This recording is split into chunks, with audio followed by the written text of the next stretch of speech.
this video, I'm going to show you how to escape from the side control. This is the first escape I usually teach, and it's probably the most traditional one. So I'm going to be on bottom, and right away as my partner comes, I'm going to frame my hands. So just to show you the frame, my knees will be bent, and my hands will be framing like so. One hand is going to be on my partner's throat, and the other hand is going to be on his hip. So essentially what I want to do, I want to face my partner diagonally. I don't want to be flat, I want to be facing him. So I'm already kind of on the side a little bit with that frame ready. So let's talk about the hands now. So the hand that's on my partner's throat can be a little bit annoying when my elbow goes up, because this will kind of like put the pressure away from him. So if he tries to move in, I'm actually using the elbow to push him away, and it's not really comfortable. Now, just be conscious, if I flare the elbow a little bit too much, he may push the hand away and start attacking the arm triangle. So when I have my hand here, even though I'm threatening a little bit of a pressure into his throat, I still want to keep that elbow nice and close to my body, okay? So if he tries to put the hand across, he will not be able to.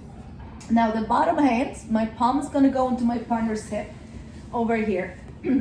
So the reason why I actually use my palm rather than a grip on the trousers is because that the trousers can slide a little bit, okay? So here I just make sure I use it as a lever to create distance. So I've got one hand framing on my partner's throat and the other one onto his hip.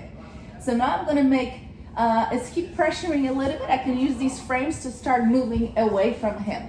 And as soon as I've moved away from him, I can now use my bottom knee to come in through. So from here, I want to make sure that knee goes through all the way, all right? So if I just go with the knee a little bit like halfway, he can bring the knee back, that's it, and readjust his side control.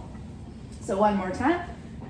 Partner's coming in, I'm framing, using one hand on the hip, one hand on the throat. Here I start scooting away, and I'm gonna really scoot far so I can bring that bottom knee all the way through here. And from here, I can already start working on closing the guard. Now, second option of that same pass, if my partner is putting a lot of pressure into me, chest to chest. Now, sometimes I won't be able to scoot effectively or even turn for that matter. So I may need to use the bridge movement. So I'm gonna place my feet on the floor, bridge diagonally towards him, and now I've created enough space to scoot the hips away and bring the knee in. And from here I can start working on bringing him into my close guard.